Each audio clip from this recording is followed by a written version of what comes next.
This is Christine A. Smith, founder of the PreActYourAge Journal and host of the Aging Better Network, a website of resources for actively retired individuals.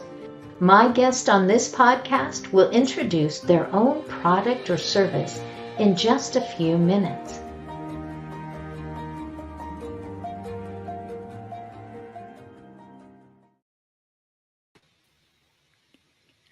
Hello, Elizabeth. Is it still morning where you are, or are you already in the afternoon? We are in the afternoon, but how are you, Christine? So great to be here.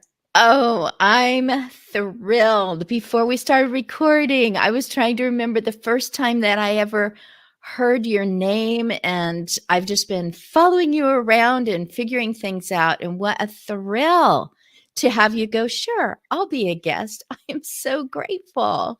I'm just going to jump right in and say, what have you done right for someone who was challenged by their aging?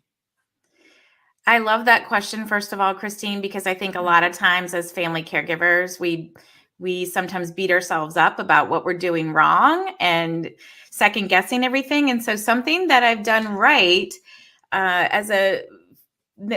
makes me think of my being a family caregiver for my mom, who had a lot of a cocktail of different comorbidities and things when I was caring for her. And I think one of the things I did right was that I really pushed my mom I was the tough love daughter. There's three of us, and I have three brothers and two sisters. And I would say I was the tough love daughter, that I really pushed her to keep her mobility going as much as she could possibly do.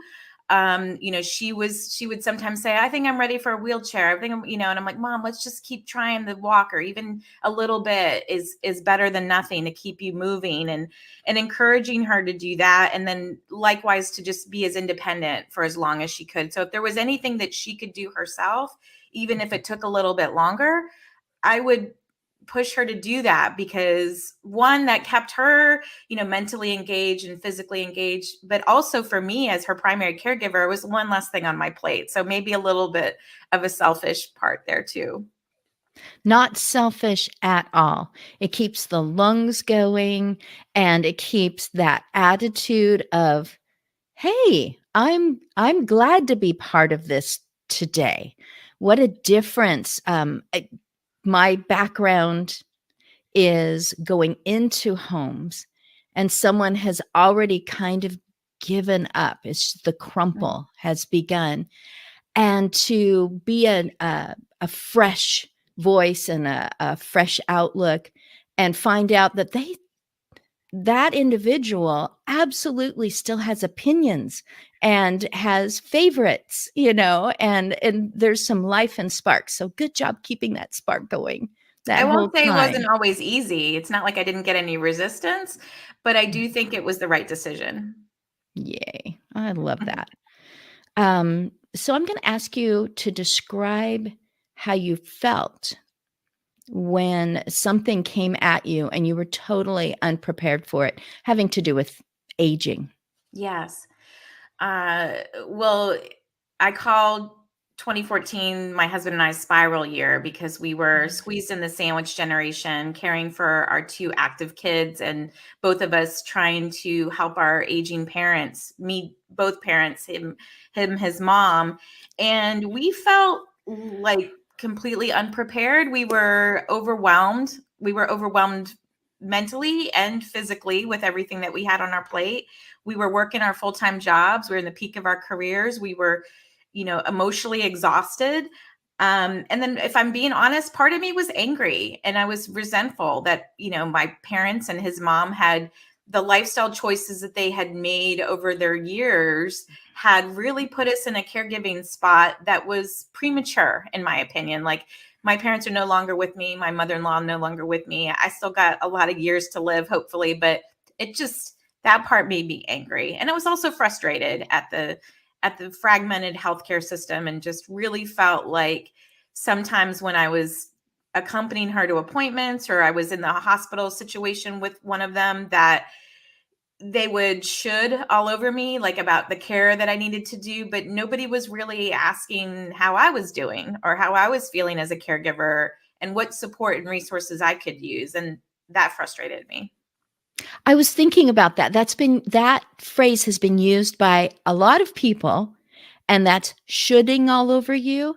And as I typed that into a post, I realized that should, SHOULD, they're shoulding, you should have, I should have, oh, if I shouldn't.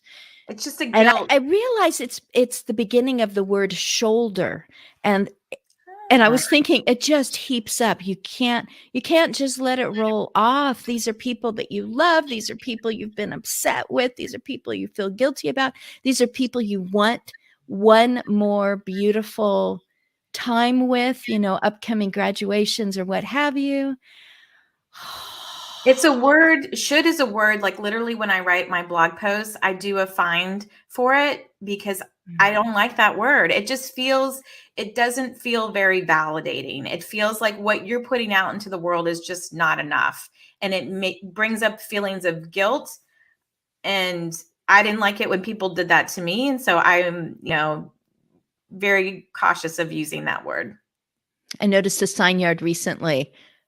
You are enough. And I just hope that as people drive by that, it's like, not did I do enough, but am I just my existence? So I just want to thank you right now for taking care, for giving care, for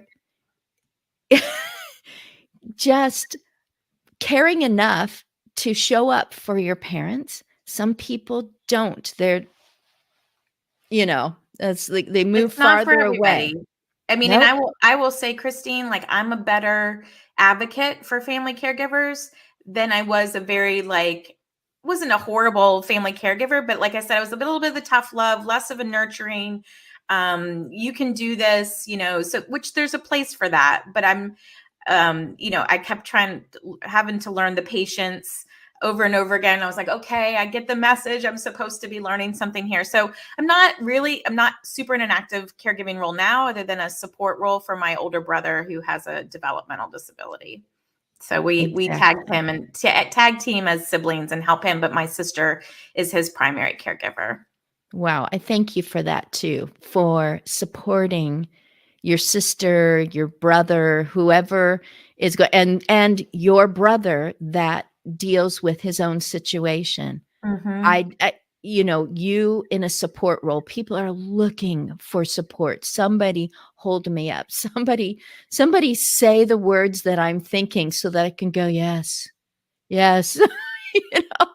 And I'm just so glad. So you have been patient because it's time for you to ask me a question that we have not discussed before this recording. Okay, Christine, here's my question for you. If you could wave your magic wand, what's one thing that you would like to see in your lifetime that is going to change in regards to aging or caregiving? Oh, boy, am I going to love answering that. Oh, thank you. Did you check ahead of time? Have you been reading my diary? Thank you for asking that. It's a question I love to ask people in general. Like I just, what would you want to be different, to be true, Yeah, I'm going to be waving that wand, I think, for the next 30 years to make that wish come true on my own. You're Glenda the good fairy, by the way, not the wicked witch one. Thank you. Yes. Is it Glenda or Glinda? I don't know. Whoever she is, she's beautiful in Wizard of Oz. I love that you said that. Hey, let's take a hydration break and we'll come right back. Sounds good.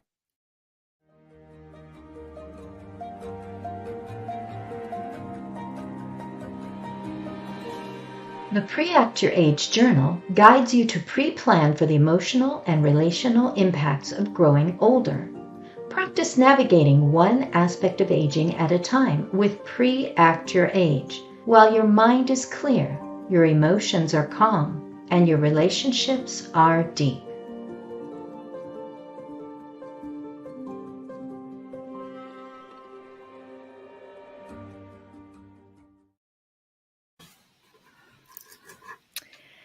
Yay. And we're not kidding. Hey, caregiver. Hey, person who's aging. Hey, person who just tuned in because they're trying to figure out what is this pre-act your age. Take a hydration break. I love it. I love it. We do have, between the two of us, my husband and I, we do have one aging parent, my mom. And I love it that she's got a really pretty glass from my sister, a really pretty drinking, reminder to keep hydrated. And that's very important, I've got mine. as you were just talking about, hey, taking care of yourself now is making a difference down the line. And the people who are going to care about you in the future will be like, oh, it's a good thing she hydrated. So I'm down to 11 left of these scenarios. These scenarios catapult you into your own future. And in these scenarios, you are not able or not available to make an important decision for you, for yourself. In other words, you cannot voice your opinion or your wishes on your own.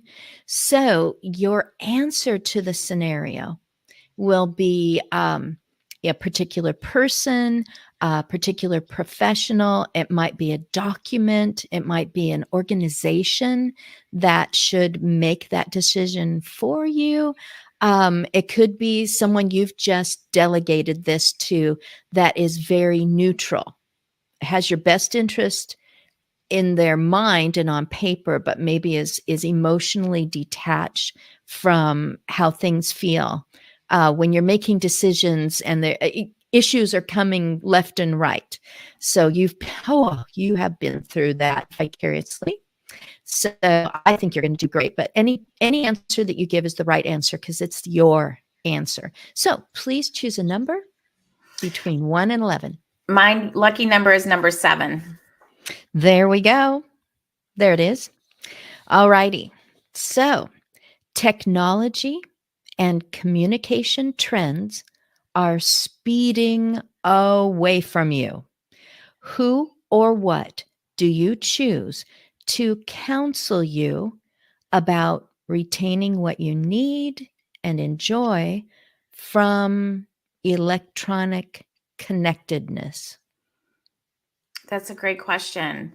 It's interesting because I was in the profession of IT for many years before I kind of entered the caregiving world. So I'm not a developer, but I have a functional brain for that. So I'll have to kind of, I'm pretty good with technology and not afraid of it now. But assuming I fast forward into the years ahead and that happens and I'm landsliding away from it because it changes on a dime, and learning something new every single day, particularly in this space, I would say based upon what I saw with my mom and my dad, as far as particularly my mom, is the patience level of the people of me as her direct child was not as great in that area as my daughter was. So I am hoping to have future grandchildren.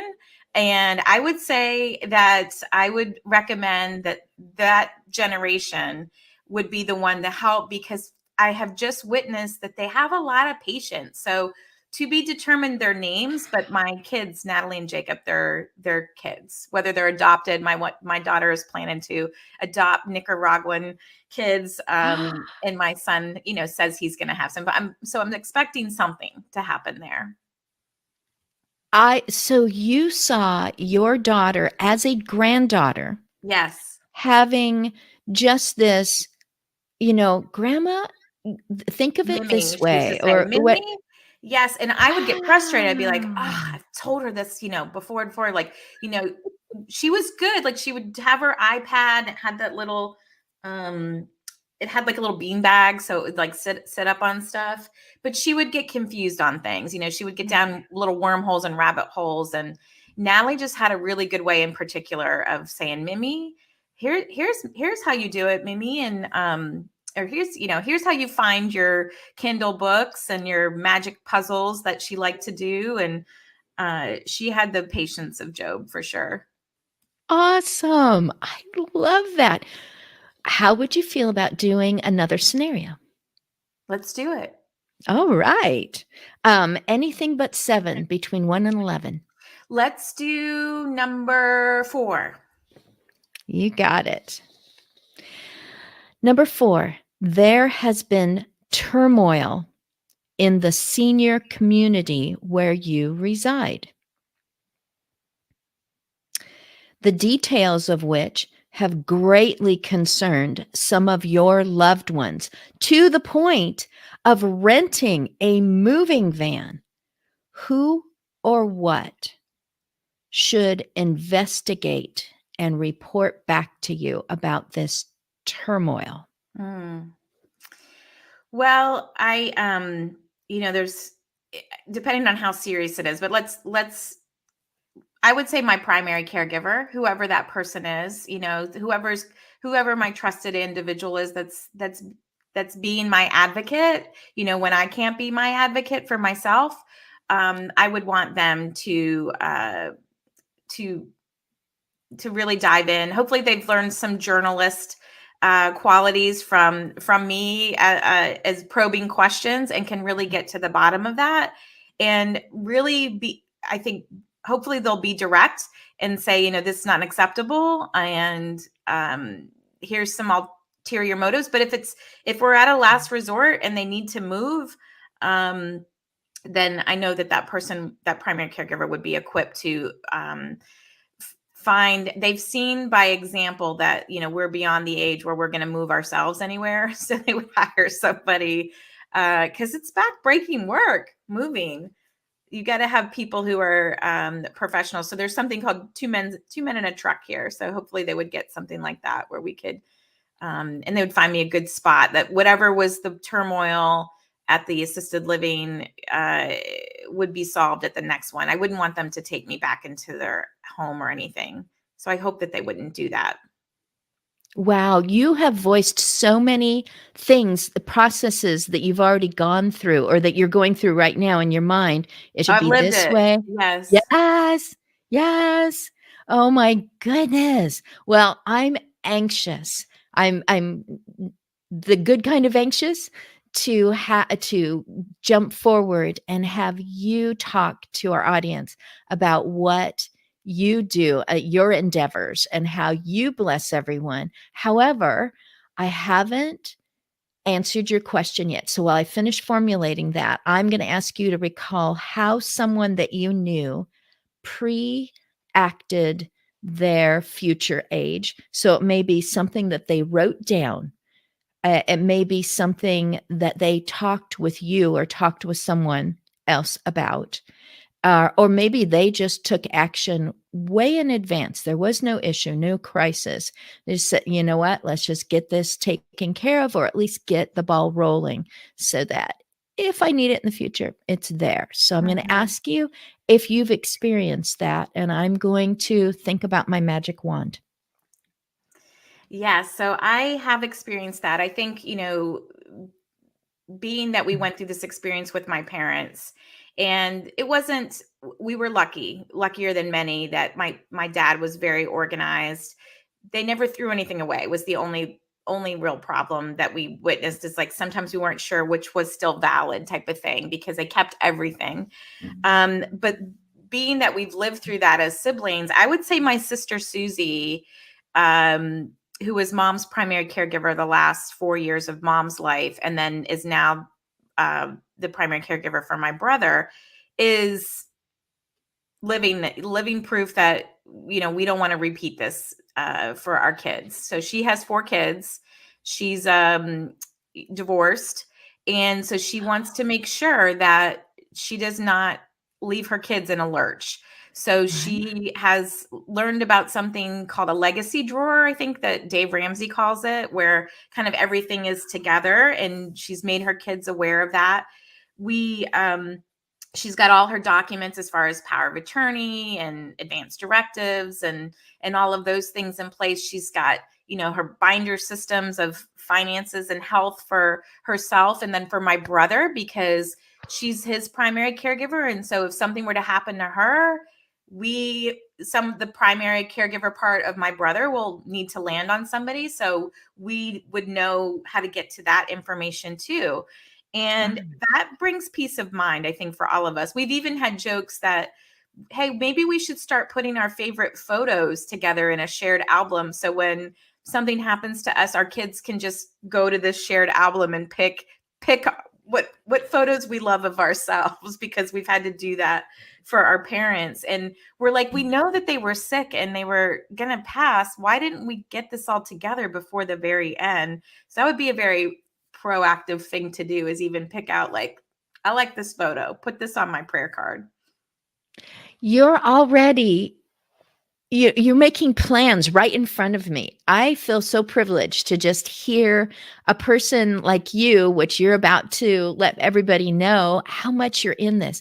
There was a word that you said at the beginning of this half hour, and that was overwhelmed. And I'm on the West Coast, the Pacific Ocean. And recently there's been some storms there and what they call sneaker waves. And someone was filming at the coast and caught a man and a lady and a dog, as my mother said, running for their life away from a huge wave that just seemed to come out of nowhere. So in that moment, we know perfectly well, neither of those people were thinking about, now, what should we do for dinner? Or let's plan our next vacation. Or they are thinking, you, me, dog, away from the overwhelm. So you're in the middle of it. How do you, when you're in the middle of just being overwhelmed, think, wow, we should put together some pictures for, so that, yeah.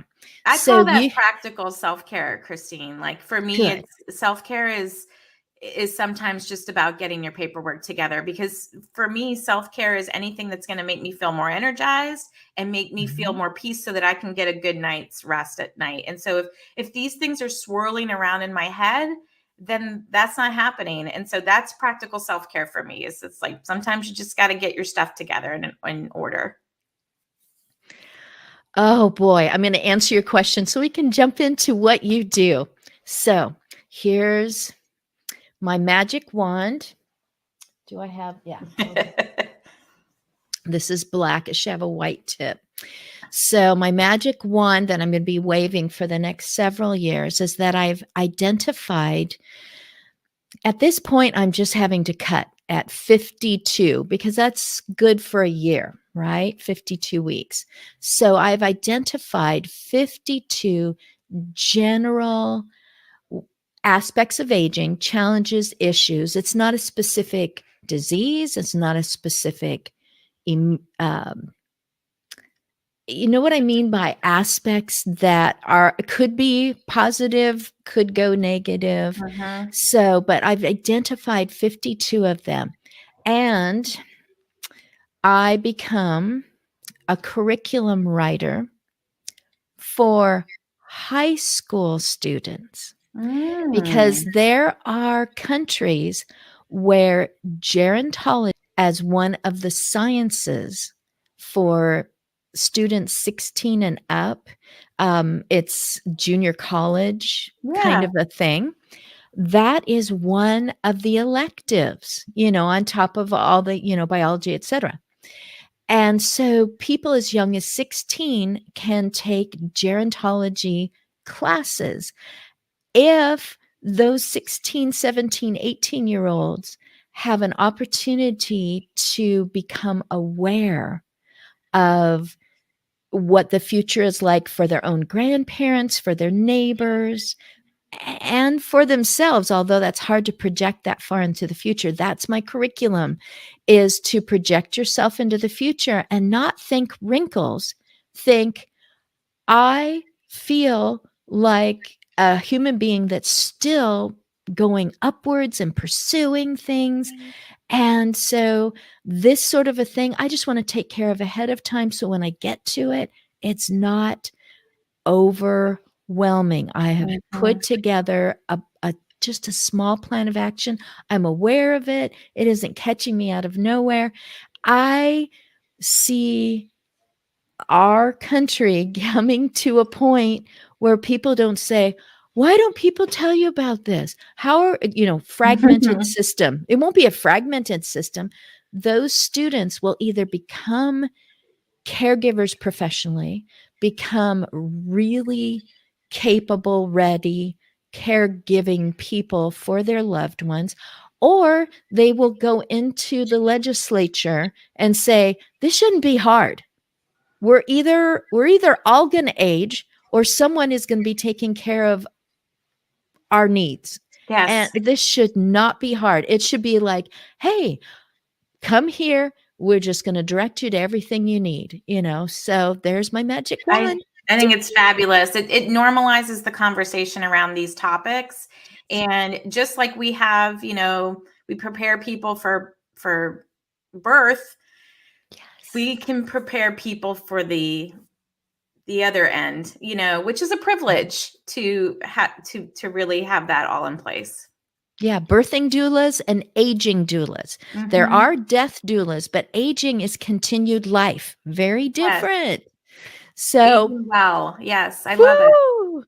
Thank you for asking me that question. I am thrilled to have done this. I have just pre-acted my age. My kids will be able to look back at this and go, that's why she did that. That's what was important to her. So, Elizabeth Miller, please let our audience know what you do to bless others, your endeavors, things that are available right now, and be sure to let them know how they can contact you and get a hold of what you have for them. Thank you. Well, it's I started Happy Healthy Caregiver because it was something that I wish existed for me, frankly, and my husband when we were in the throes of caregiving. And so what people can expect to find on happyhealthycaregiver.com is support and resources and tools about how to take care of themselves as a caregiver. And self-care for caregivers is everything, like we mentioned, practical, professional, social, financial, physical, emotional. There's a lot of different layers to self-care. It's not just about eating well and sleeping well. So you'll find lots of, blog posts. I've got a podcast with over 130 episodes called Happy Healthy Caregiver that people can tap into because caregivers are on the go. So this gives you a means to do that. I've got a journal that you can find there where you can, yay, Christine has one too. So it's got 365 writing prompts to just help you be more intentional about prioritizing your self-care.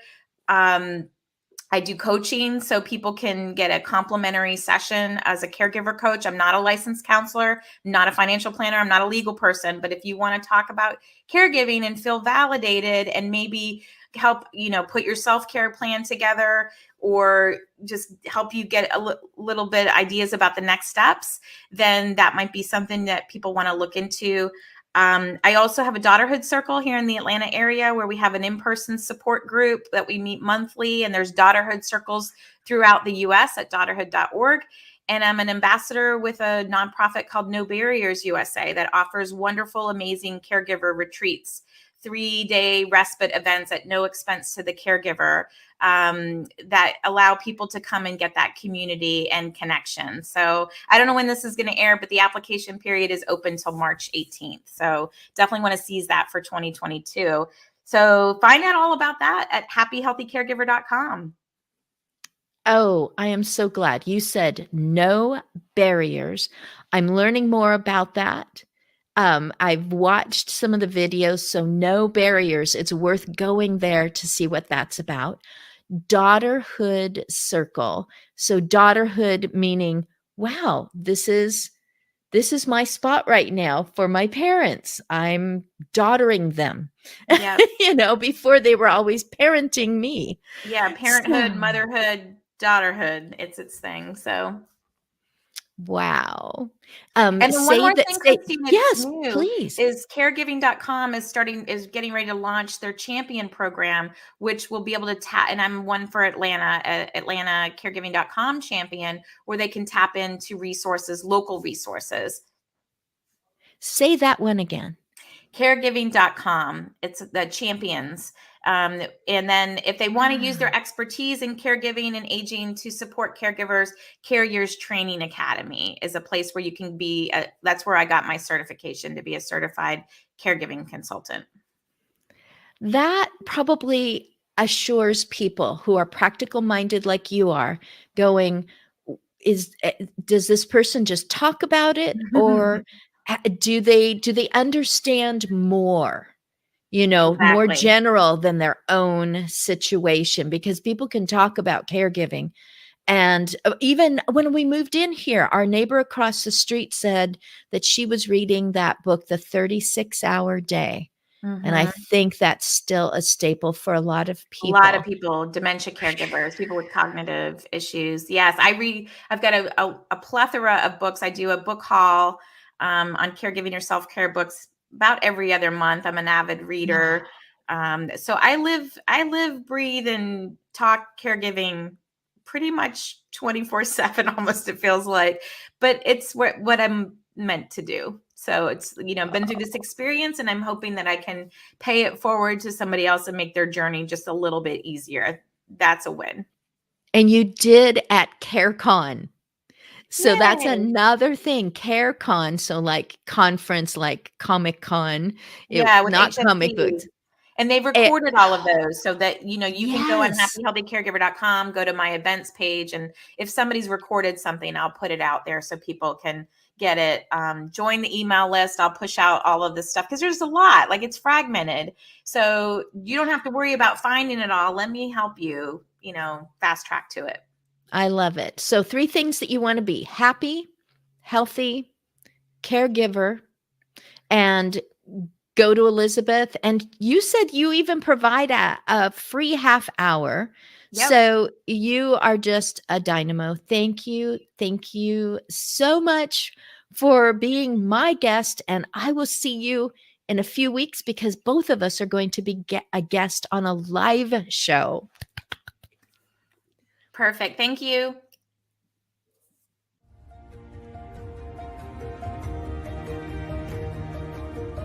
Please visit my guest. You'll find their link in the show notes. I'm glad you listened in on our conversation as we both navigated one aspect of aging at a time on this PreAct Your Age podcast.